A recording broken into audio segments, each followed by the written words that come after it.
Oh, good morning, everyone. Matthew, thank you very much for that introduction, and thank you very much, NeuRA, for this invitation. It took me about a nanosecond to respond to Carol, because I love coming back to Australia. As you may know, I've come back many times. Hence, in 2006, this Honorary Australian of the Year, because apparently I show Australian values. I'm not quite sure what they are, because when it was announced, I was onto the second bottle of sparkling Shiraz at the time in London, and I could just about get through this. No one warned me. But I always feel, it sounds, as though I'm giving you a line, but it is true. I always feel this is my second home, and it's lovely to be back, and thank you again for that. So what we're going to talk about today is the wide question of, can science actually be creative? And I'm going to use, unashamedly, our own work to do that. I just thought it was a more interesting framework to put it in than just giving you a straightforward research seminar. So what is research? What is creativity? Well, this is a definition, and you can see all these artists, Shakespeare, Mozart, and Picasso, and it's the ability to think about a task or problem in a new way, have the ability to use your imagination to generate new ideas. Now, from the get-go, I would contest that's what we're all in the room to do, and that's what it's all about. It is not about just blindly having what's called bias-free research, which is hypothesis-free research, where you just look at data, and by generating lots of data, think that just by magic, some kind of idea is going to emerge. I think you have to have what Karl Popper said, a falsifiable hypothesis that you're going to test. And when you do that, you have to be able to join up the dots in a new way. And I like to think that that's what we're all striving to do. So if we think about creativity, I see it as occurring in three stages.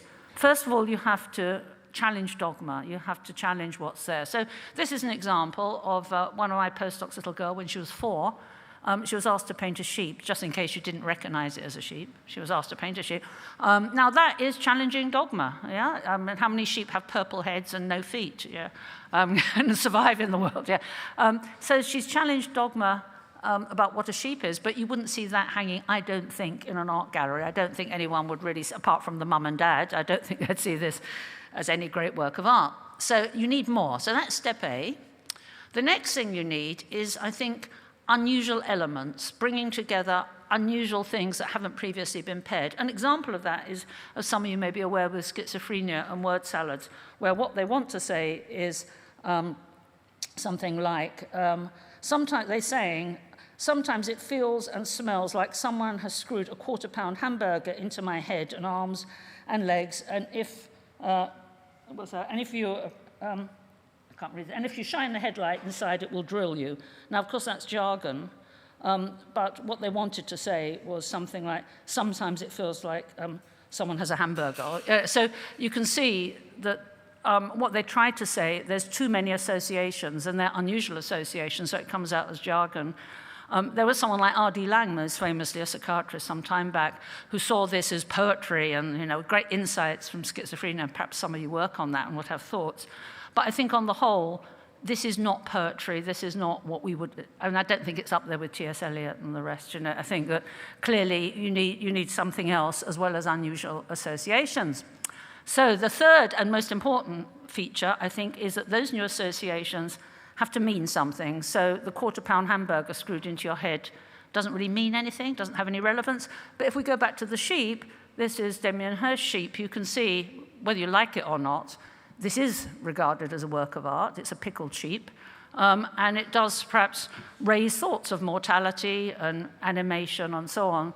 So the difference between these two sheep, one of which is regarded as art and the other not, is that I would say the one on the right has some kind of associations or meaning or raises questions, or you're seeing the world in a different way, whereas you're not when you look at Phoebe's sheep.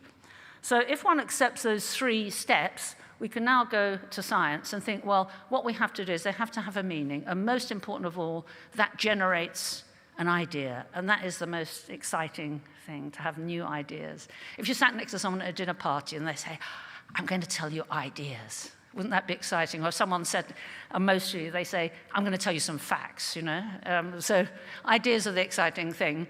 So the ultimate goal then is to make unprecedented connections that mean something. And then you get very excited. That's just one. How many of us have ever had that wonderful feeling where suddenly it makes sense, and suddenly you've joined up a connection? Okay, so this is what we're trying to do at my company, and this is an unashamed introduction to NeuRA. You can check us out on the internet.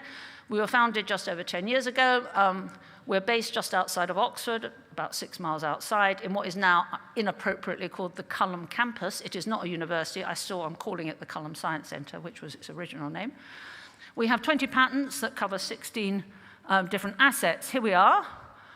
This is evolving all the time. So this was a few months ago, but we have some people have left, some people have joined. But this gives you a flavor for, with the exception of maybe the age group.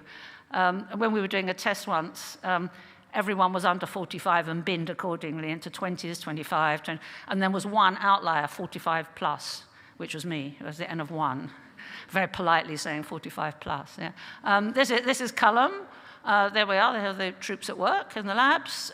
We also have breakout spaces, which we feel very privileged, because where we are, we kept the empty spaces, so we have our own discussion areas, and indeed, I'm very proud of this wallpaper. When you're CEO of a company, you can decide on the wallpaper yourself, and there were no windows, so they're not real trees, you probably worked that out, but it does raise perhaps Professor Kiernan feels the same. You can actually decide on that kind of environment, and my view is if you have a stimulating and fun environment, you're going to have stimulating and fun ideas, so that's what we do.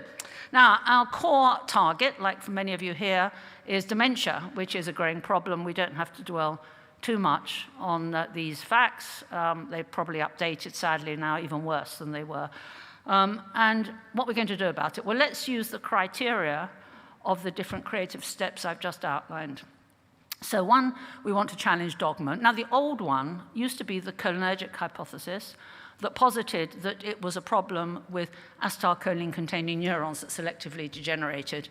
That really is a problem because, as we now know, let me go back. As we now know, not all cholinergic errors are lost in Alzheimer's, and not all the cells that are lost are cholinergic. So, yes, some cells that are cholinergic do degenerate, but not all of them. So that's not really very helpful. More prevalent now, of course, is the amyloid hypothesis, and of course you're aware of this, which targets the abnormal deposits of amyloid, so called after the Greek for starch, which occur frequently in the postmortem Alzheimer brain. So what's the problem with that? Well, this is an interview I gave several years ago, which even before all the issues arose with lecanemab and the amyloid targeting drugs, I was already expressing cynicism back then. And the problem is that if you look, and this is not our work, it's Uematsu et al., if you look at early Braak staging in the primarily vulnerable cells, you can see that they don't contain amyloid when they're degenerating, which might account for why drugs such as this, hailed in the New England Journal of Medicine recently, although it does, giving antibodies does indeed reduce the burden, the plaque burden, it does nothing to the cognitive function. Other antibody drugs I know do ameliorate things for a few months, and they say early in the disease. It's not early in the disease, it's early in diagnosis of the disease, which can be 20 years after the problem has started. So therefore, I don't see how amyloid can ever be the primary target. That's not to say it's not relevant downstream, but I can't see how targeting that, given it's not there in the early stages of degeneration, can be effective because it can't be the primary driver. Happy to dispute this and discuss this at length if you wish. So let's deconstruct more dogma. And this is perhaps even a weirder idea, that acetylcholinesterase, a very familiar enzyme that hydrolyzes acetylcholine that you've all learned about since you started your courses and research. Here we go, here's the challenge of dogma. It doesn't have to be an enzyme, it can have a second function. Now, that might seem complete heresy and very strange, but as long ago as 1969, again, and I really like to emphasize the visionaries in the past that have had these ideas that have been perhaps ignored or sneered at that actually are true. And Karksma, long ago in 1969, had this idea that acetylcholinesterase could have a second function simply because it was apparent in neural and non-neural tissue where there was no cholinestyltransferase and hence no acetylcholine. And why would nature want to make a huge glycoprotein without its substrate unless it was going to be doing something additional? This idea was carried on in a book by Anne Silver in 1974, where she devoted, along that theme, a whole chapter on cholinesterases having second functions, based again on the disparity between the synthesizing enzyme for acetylcholine and cholinesterase. I started putting my oar in back in 1984 when I was a graduate student, and published this review in Trends surveying the evidence that acetylcholinesterase could have novel functions. More recently, it's gained credence, and now it's quite an established idea, most notably by Mona Sarek in Israel, and many others, Paul Lehr in Germany, where we're showing that as well as being apparent where there's no cholinestyltransferase, acetylcholinesterase can have actions all on its own. So this is the unusual associations. If we look at the brainstem shown here, you can see that they are heterogeneous in their transmitters. There's mainly amines. I call them the amine fountains because they're like sort of fountains. They access all the higher areas of the brain in a very diffuse way. Now, what's really interesting about them, is they all contain acetylcholinesterase. This is from a while back, Albanese and Butcher. You can see in the noradrenaline, the heart of the noradrenaline source in the brain, the locus coeruleus, you can see a one-to-one correspondence of acetylcholinesterase and noradrenaline. Similarly, in the substantia nigra, the area famously lost in Parkinson's, and this is our work. You can see that in the pars compacta region of the substantia nigra, which contains the cell bodies, there's acetylcholinesterase very closely mirroring tyrosine hydroxylase, which is the synthesizing enzyme for dopamine.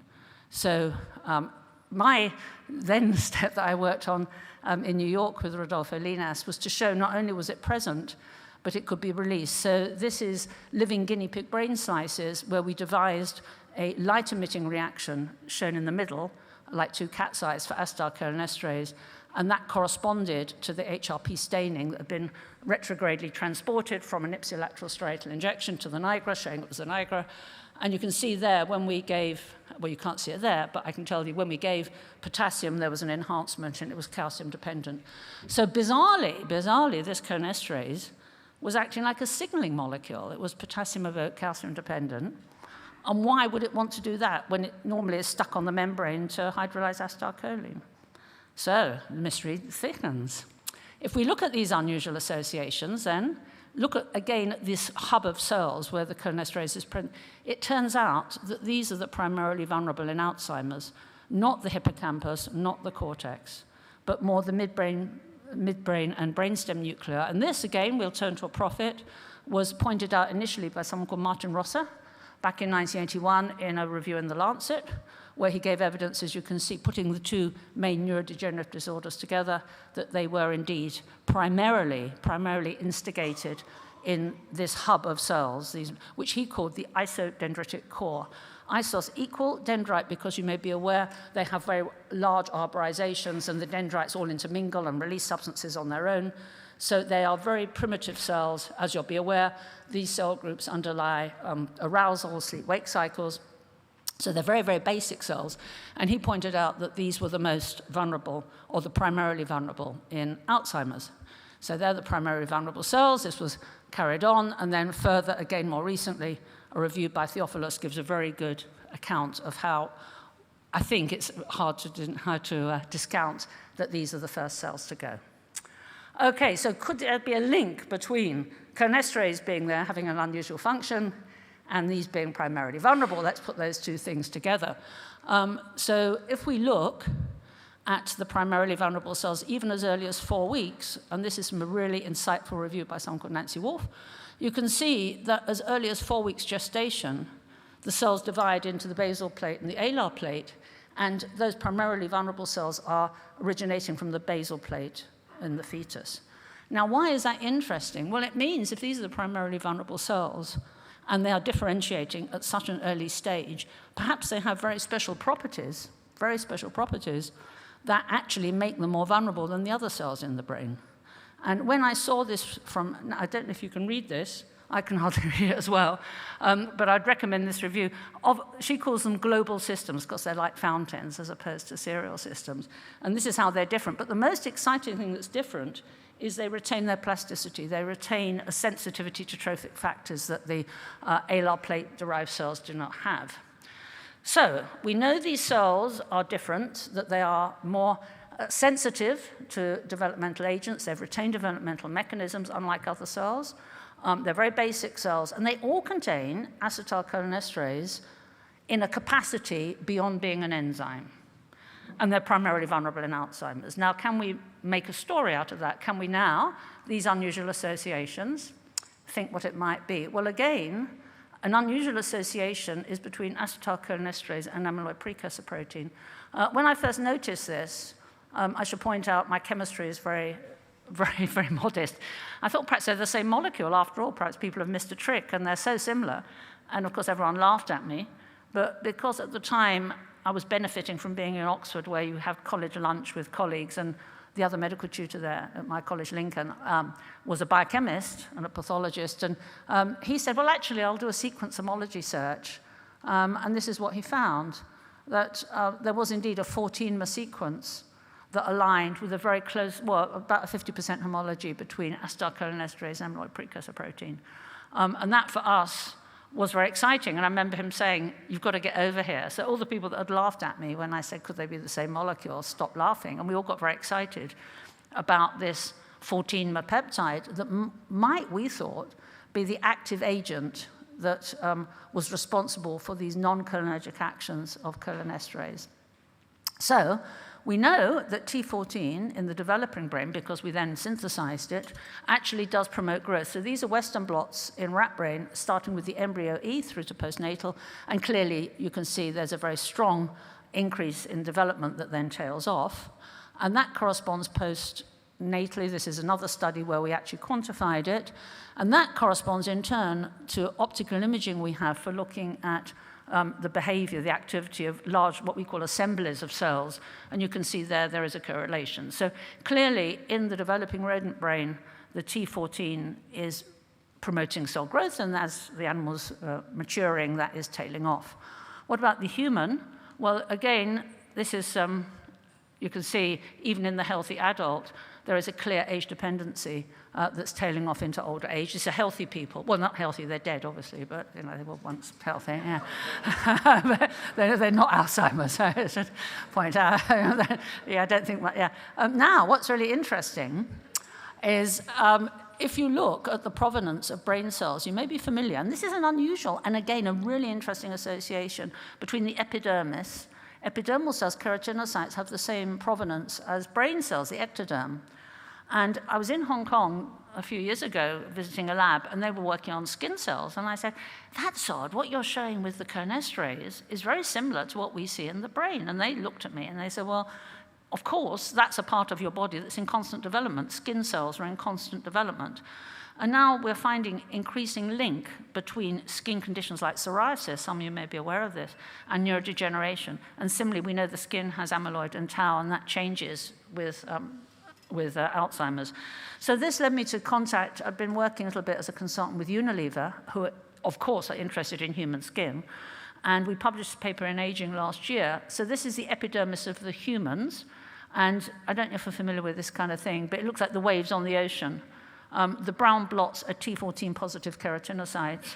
And you can see, somewhat depressingly, it starts off really clearly at 23 years old.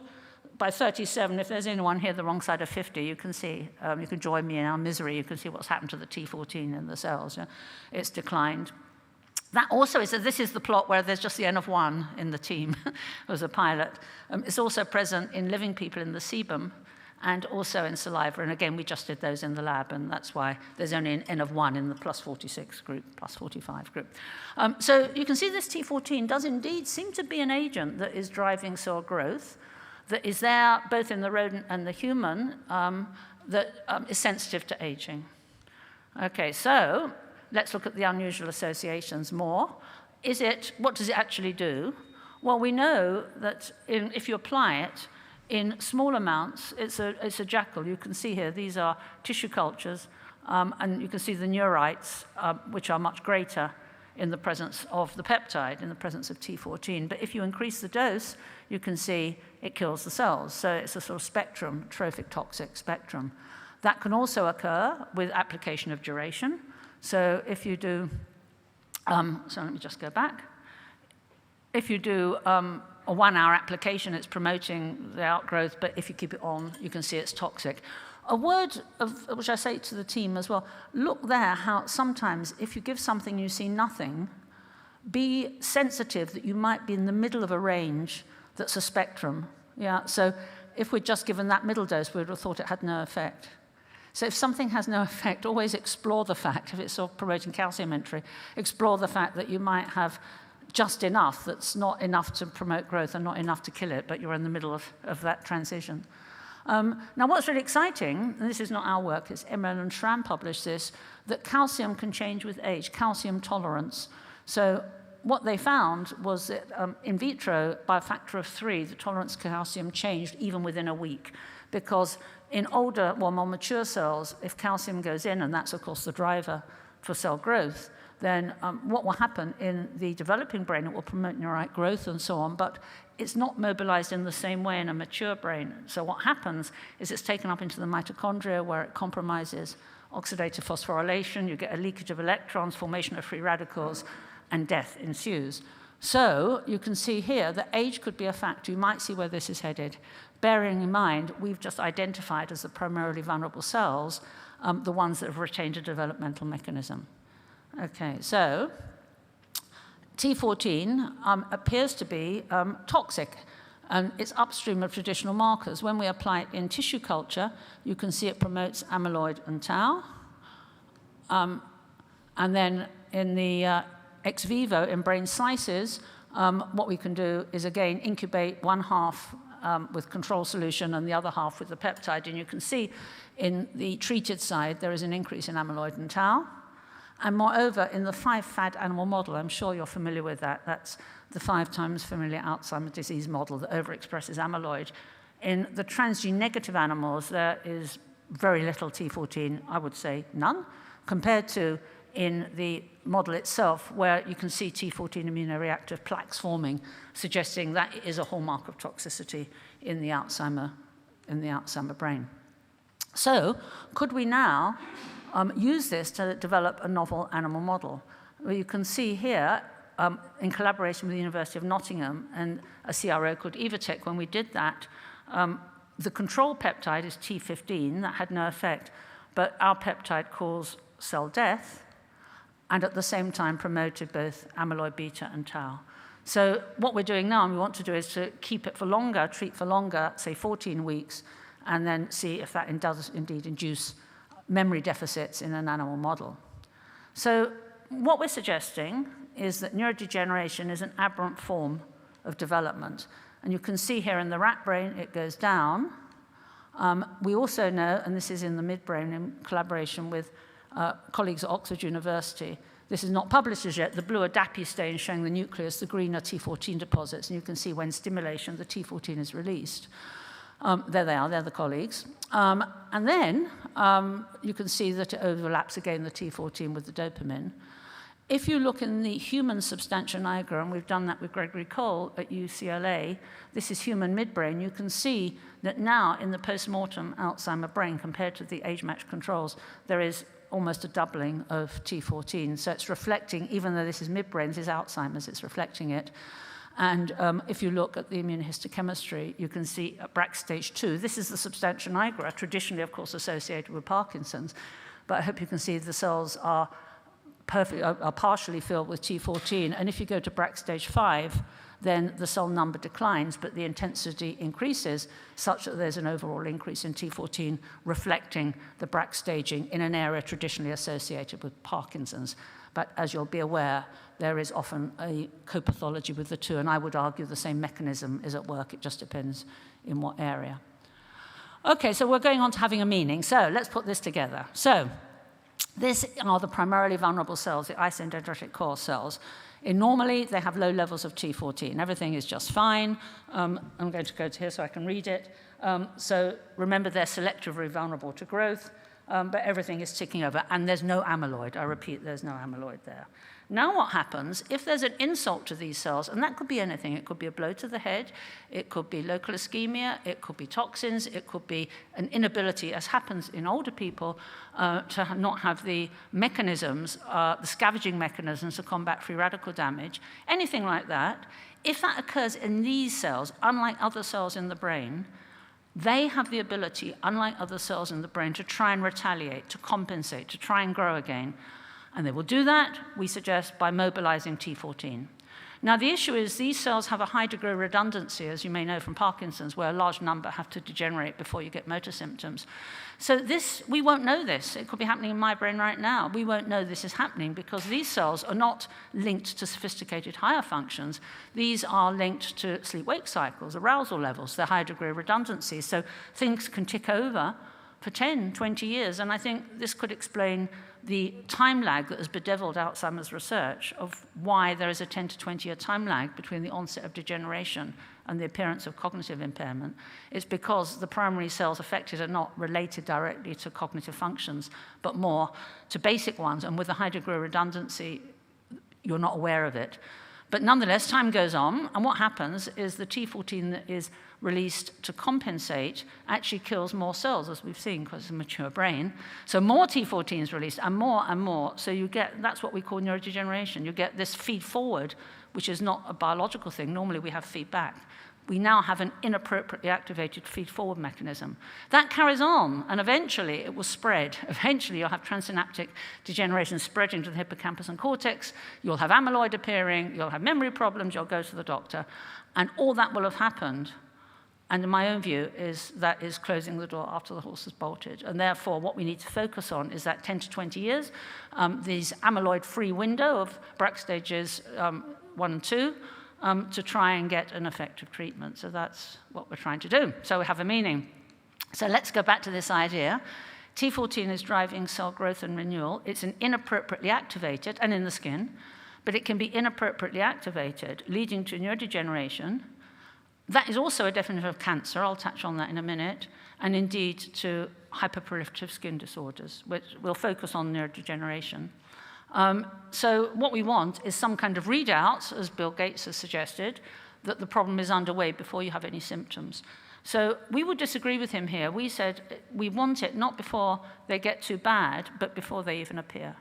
Because imagine if you could do that, you could intervene at the pre-symptomatic stage, and that would be really great, especially if you had a therapy that was effective. So this is now work I'm sharing on T14 as a diagnostic marker. If we look at the Braak staging, Braak stage 1 and 2 is traditionally asymptomatic.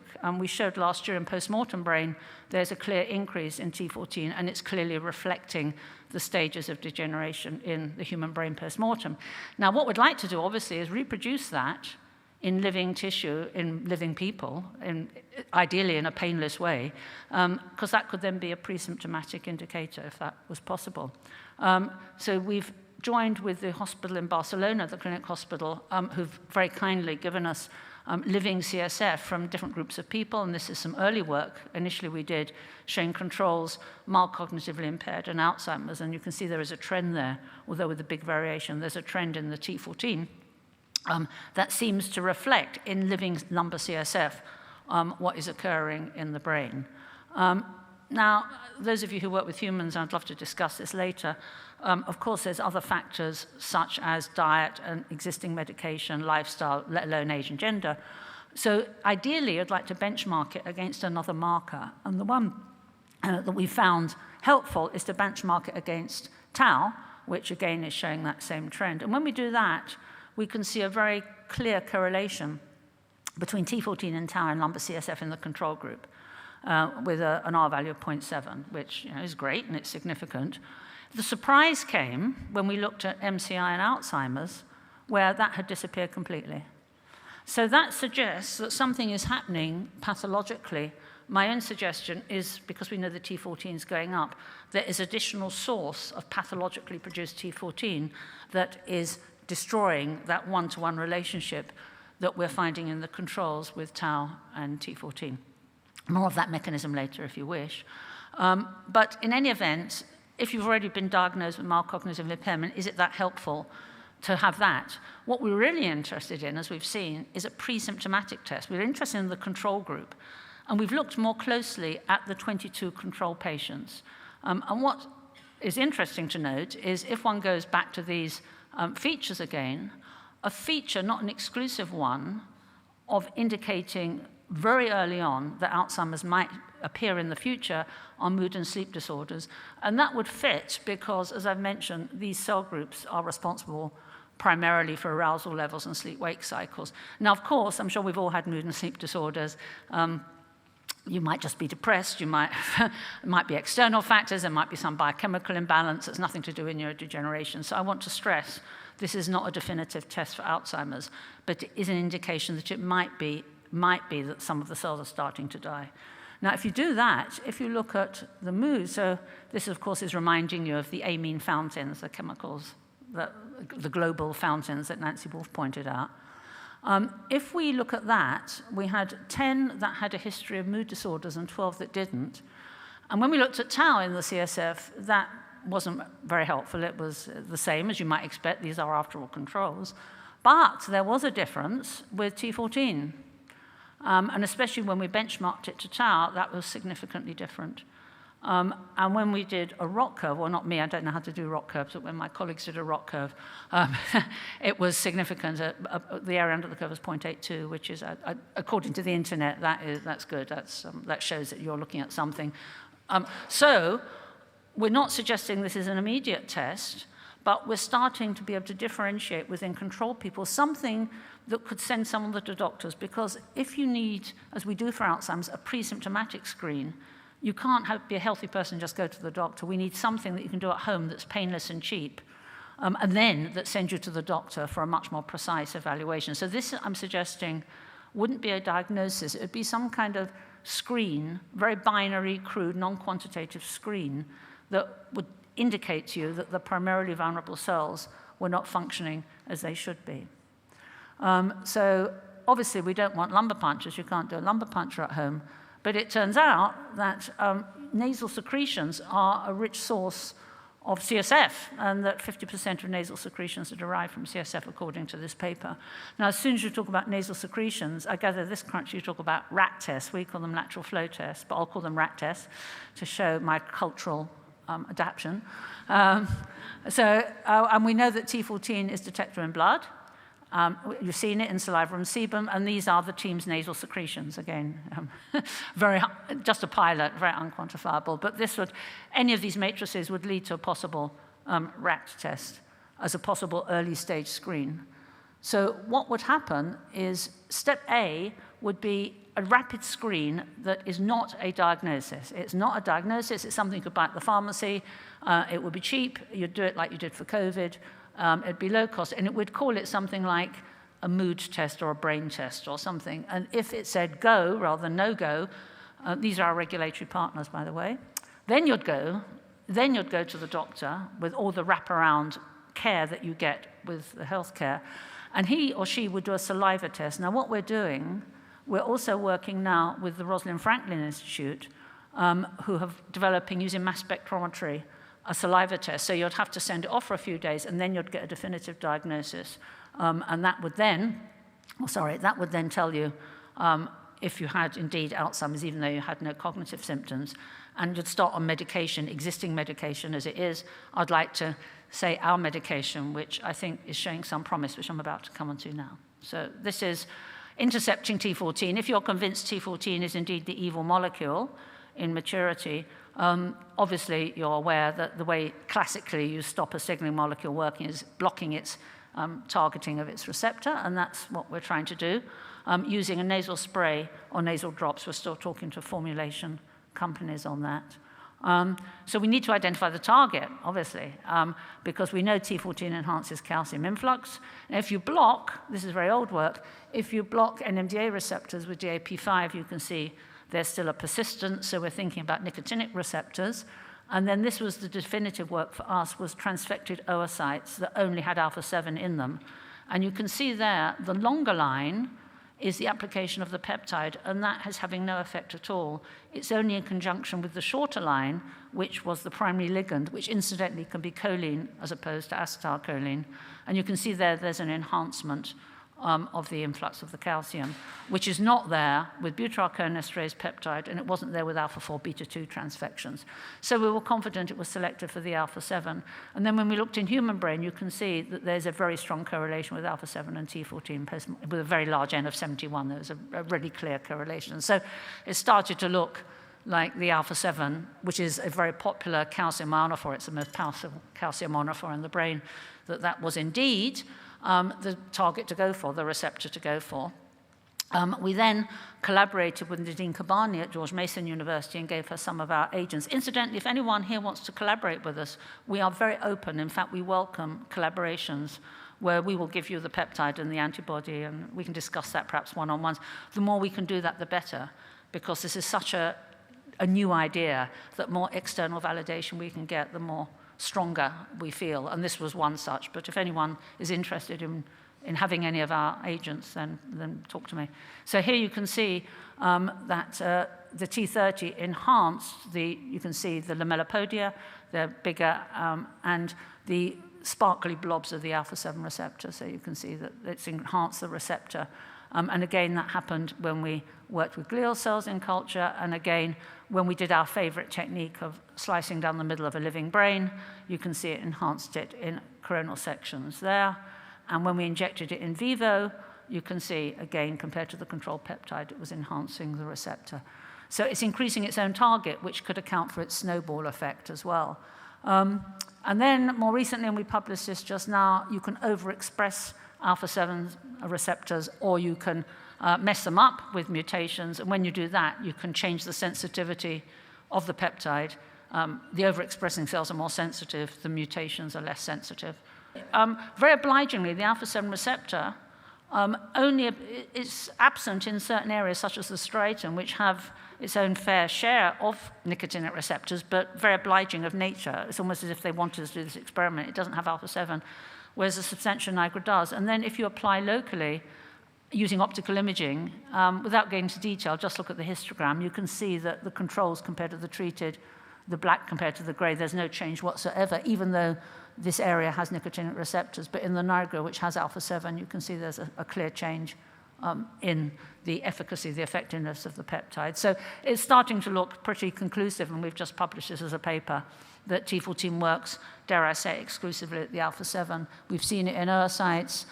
It's highly co-expressed with the alpha-7 receptor in development. It's sensitive to bungarotoxin. It increases the alpha-7 receptor. Mutations decrease its sensitivity. It only works in areas of the brain that have the alpha-7, and therefore, as we said, we published earlier this year, Ranglani et al., if you want to look up, we actually got away with saying it appears to work exclusively at a receptor, and the peer review passed that. So now what we want to do is intercept its binding. Now bear in mind, it's at an allosteric site because on its own it had no effect. It was only in the presence of the primary ligand. And what started the company and our idea was, instead of just trying to look at other alpha-7 agents or trying to have them synthesized, we thought we'd fight like with like, because if the site is occupied by T14, as people are finding who say they're not very effective, the alpha-7 agents they've tried, we would try a different gambit, and we would actually use T14 itself and just bend it into a circle, namely cyclate it. And that's given rise to our prototype drug, neurobiopeptide 14, or NBP14. So here we have T14. Here it is binding to an allosteric site, letting in toxic amounts of, or modulating, so you have excessive amounts of calcium. And that's a bit like having your hands free. But if you tie your hands behind your back, then you can see that what happens, if cyclated, it will now occupy that site still, but it will displace the endogenous linear counterpart, which is toxic, so that neither the linear counterpart nor indeed the cyclated version can do anything, because it's the cyclated version sitting on the site, which is inert, as I'll show you, and the toxic can't bind anymore. So that was our theory, and that's what we tried to do. And I think the second slide shows you how it does indeed displace. So this is ex vivo in the living brain slices. This is in vivo with a single injection, then sacrificing the animals at different stages. You can see it's maximal about 4 hours in displacing the T14. And this is Gregory Cole's work, which we published, showing if you look at the binding, using alpha-lysa, if you look at the binding of T14 to the alpha-7, then with increasing doses of the peptide, that binding is reduced. This is post-mortem human brain. So it did seem that the MBP was in fact doing what we said it was doing. But does it actually work? It's all very well to show that. Does it actually work? And this is very early on in tissue culture, where you see it suppress the effects on cell viability, on calcium influx, both with T14 and also with amyloid. And then the cell viability compromised by either the peptide or amyloid is also reversed. And this is how it compares with galantamine, which was the treatment of choice some time back. which is a cholinesterase inhibitor, but also acts at the alpha-7 receptor. The IC50 was 50 times better than seen for galantamine. It's about 1.1 micromolar as opposed to 50, which was what we found for galantamine.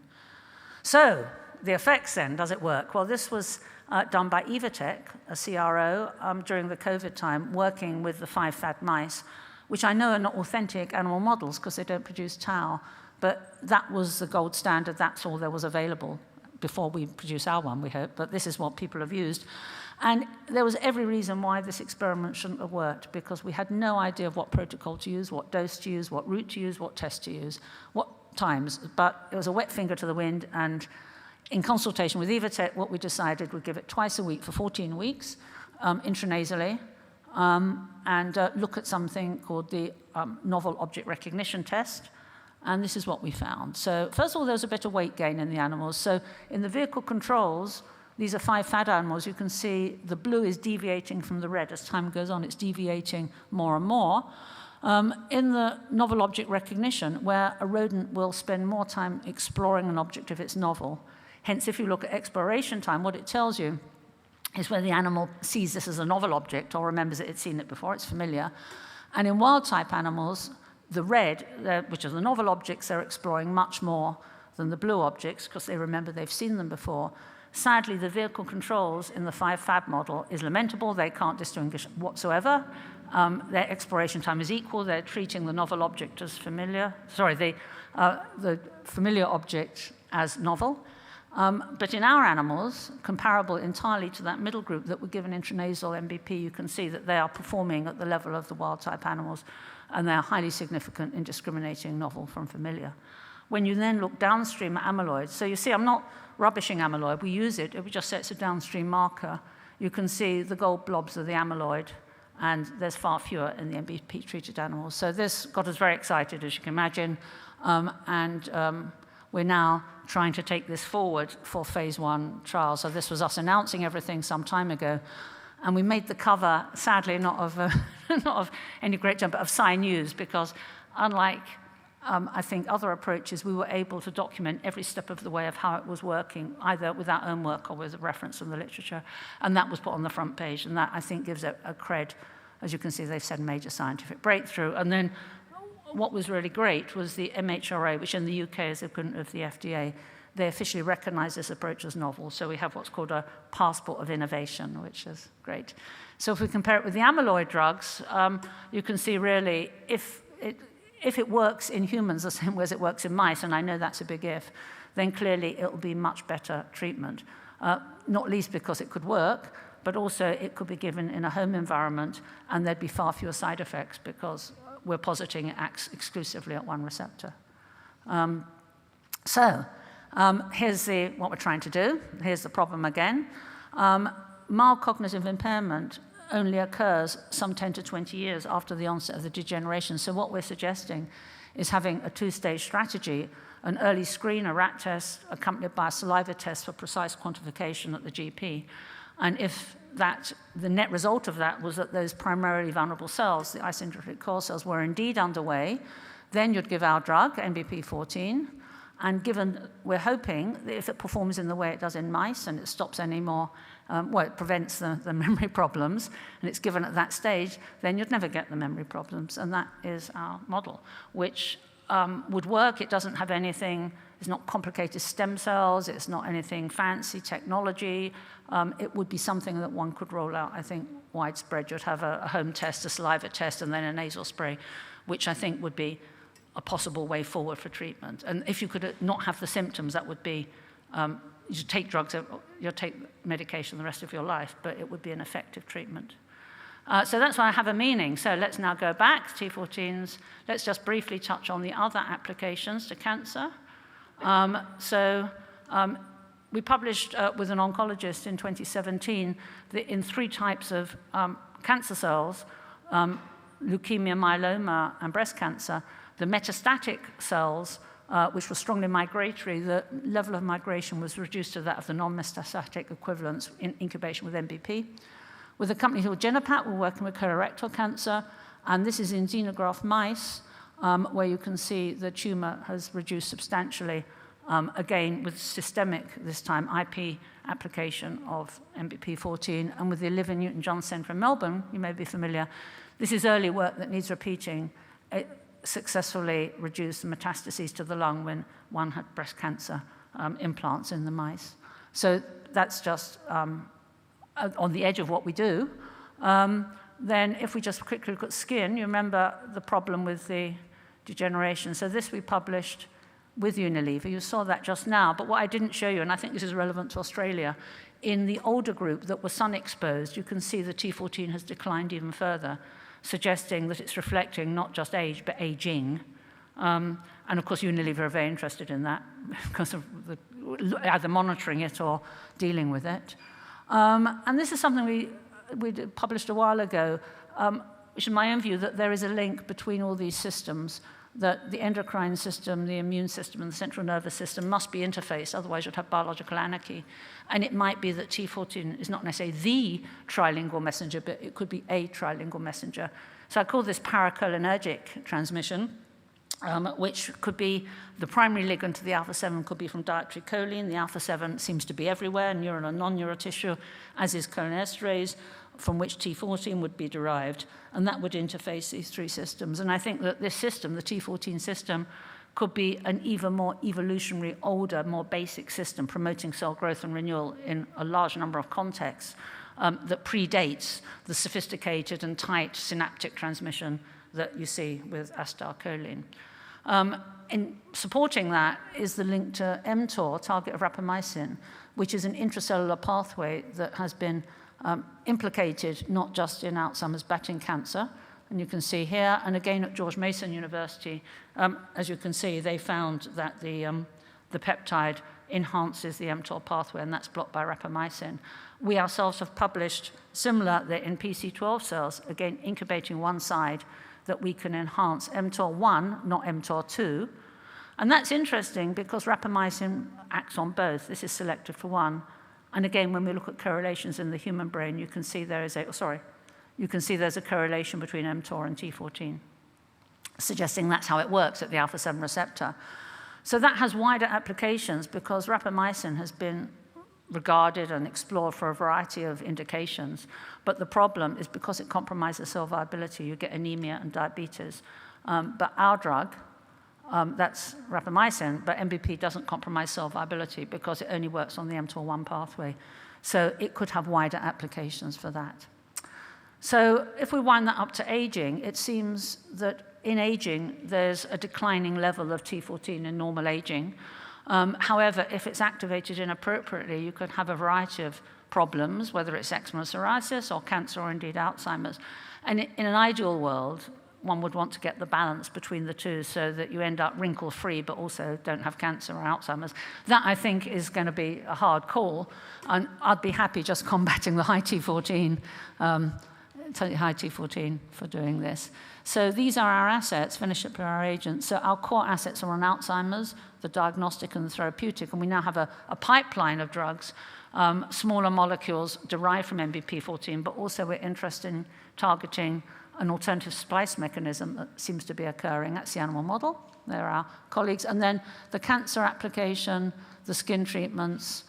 We're also now working with a hospital in Milan that works on diabetic retinopathy, as well as with the Mayo Clinic working on senescent cells. They are cells which seems to have captured people's imagination to do with longevity and aging, which characterize not just development, but also pathology in older cells, and we're doing that in collaboration with the Mayo. So you can see there's a lot to do. We're focusing on Alzheimer's. If I say anyone would like to collaborate with us on any of these assets or subjects, and in the one-on-ones that are coming up, we could discuss that. But for the moment, let's just go back to creativity. Have we answered that question? Is what I've shown you, is that showing things in a different way, the ability to use the imagination? I'd like to think it was. So to answer that question, I think people that rely on AI-based technology and computers, dare I say it, I think it's a paradox to call that creative. It's not creative. But if you rely on the human mind and the ingenuity of the human mind to see things no one else has seen in a way that no one else has seen it, then creativity in science is indeed a possibility. Thank you very much.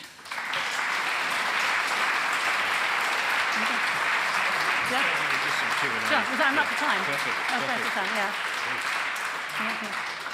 So thanks, Baroness Greenfield, for really provoking our creative and ideas approaches and giving us new meaning. We've got time for questions, so would anyone? Lindy, yep. Thank you very much. Thank you. You mentioned Mona Surek's work earlier on. I mean, she has a big focus these days on the effect of sex in the cholinergic system. How do you think that interacts with your T14? Sex on the gender. What's interesting is the 5-Fab model that we use. Bizarrely, it's more powerful in female rodents than in non. And no one really knows why that is the case. So gender clearly has a part to play. So we've stayed with using females simply because we're copying that. We want to repeat it.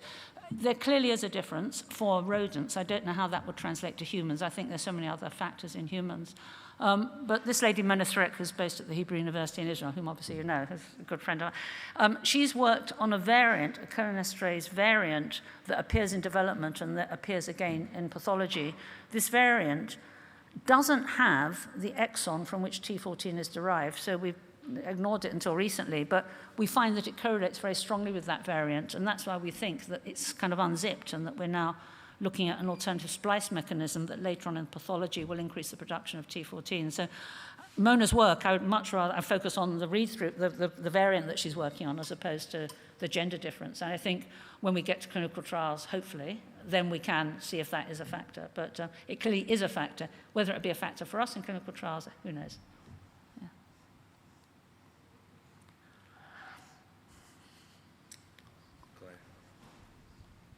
Thank you for a great talk. You alluded to the possibility before that this could be a common mechanism underlying different neurodegenerative disorders. So have you looked at that in relation to, say, some of the other proteins that deposit in other diseases? We haven't looked at other proteins, but we have looked at the area in Parkinson's. And more recently, what's interesting, we've looked, as well as MCI and Alzheimer's, we've looked at frontotemporal lobe dementia. And according to the literature, FTD doesn't typically lesion in the brain, in the isodendritic core, and we don't see the changes that we're seeing here in FTD. So it does look selective to that isodendritic core cell, so therefore it wouldn't apply to FTD. Can I take the liberty of asking one more question? I was interested in the graphs you showed with the tau, and then the MCI and the AD. Were those cases untreated with, donepezil, or and what are the effects of the current treatments? That's a good question, and I can't answer it immediately because they were supplied by the Barcelona hospital. I doubt that they were untreated. I don't think you'd diagnose someone with a condition and not treat them. So they would have been treated, but they all came from the same clinic, so they would have had similar treatments, which I hope would standardize what we were seeing. But what's interesting is the variation in the T14 was very great in the pathology, which wasn't in the FTD or the controls, which makes me think at different stages this alternative splice mechanism was kicking in and distorting, therefore, the levels that we were seeing.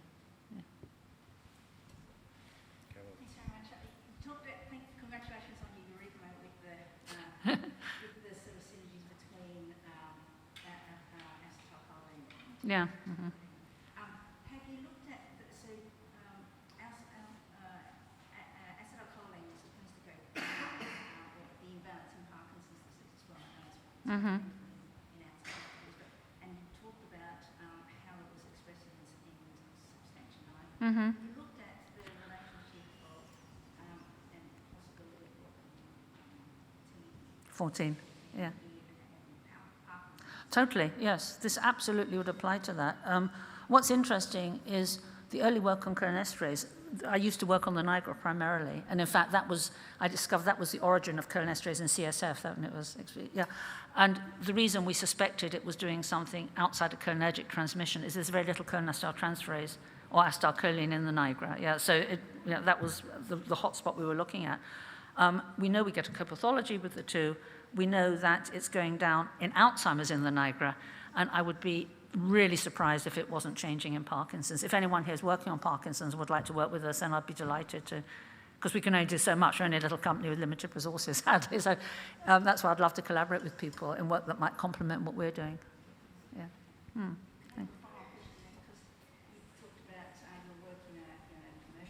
Yeah. You talked about your work in a commercial setting. Can you tell us why you've sort of spun it out into a company? How long have you got? And what are the advantages, what are the disadvantages? Okay, so I think there are, like most things in life, there's advantages and disadvantages to both things, yeah? Well, how can I start with? So, in my case, at the university, I was half at the Royal Institution and half at the university and so on. I had a big falling out with the Royal Institution after about 10 years, and we settled out of court, and I was able to use that money to fund a postdoc in the university, okay? And it was when that postdoc made the discovery of T14, showed that the MBP actually worked, that the issue of patents came up, and we had, I don't know what the situation is here, we had a slightly, can I say, robust conversation about the ownership of the intellectual property, yeah? Because unlike Israel or the States, and I will say this on the record, I think British universities, I don't, but Australian ones, are very short-term and very unrealistic about how they treat inventors in universities. And for me, the primary reason for jumping ship and setting up my own company was Oxford University, what the normal deal was disadvantageous to the basic scientists, yeah? You'd only get a third of the royalties or something, and then they wanted to have 51% of the equity before you negotiated with investors and own the IP. And even though I wasn't at that time commercially very, very savvy, even I could see this was not great, yeah? But luckily, because I'd funded the work myself out of the money that I'd made from this settlement out of court, I was able to argue, look, surely I should be different because I've paid for this myself, not the university.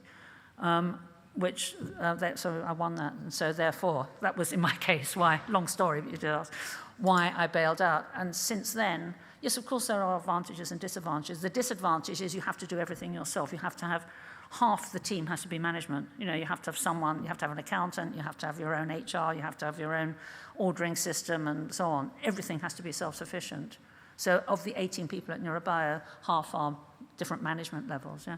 On the huge advantage, which I personally like, although it is a white knuckle ride raising funds, you're only as good as the runway, you know, and you're responsible for the runway, is that you can have the wallpaper you want. You know, you don't have to ask anyone's permission. You can. So in that case, if you are a sort of megalomaniac, power-driven individual, then you know it can actually be a much happier environment than subject to committees and bureaucracies and lengthy peer reviews and all. You know what? Perhaps Kissinger said, university politics is so spiteful because the stakes are so low, and everyone worries about where they are on the committees, what size office they've got, and all this sort of thing. So there's none of that. It's a much harsher rule of the jungle. You raise the money, that's great, you deliver. Otherwise, the shareholders won't want to know you. So you have to be very tough. But it is challenging, and I find it very exciting. But perhaps in the one-on-ones we can explore it more. I don't want to say the public sector. That's, for many people, a much more comfortable framework where you have the security and the framework of the institution. The private sector is not for the faint-hearted. Have you incorporated immunotherapies in any of the approaches? Not at all, but we're open. I say the more... If anyone's here who'd like to work with us in the one-on-ones, we can use the one-on-ones to discuss possible collaboration, and we will, for free, send you your supply of T14 or T30, the peptide, the control peptide, and the antibody, if anyone is interested in any of those things. Well, last question. Yeah. Have you looked at it in delirium? Delirium. It's strange you should mention that. I haven't personally, but on a personal level, my own mum, who's 96, had a fall about 3 or 4 weeks ago, and the neighbour found her, yeah?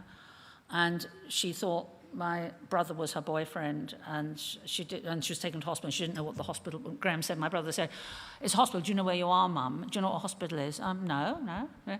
So she was all the features of delirium, which I was talking to a geriatrician, and I gather that can happen after a fall, but then it reverses, yeah?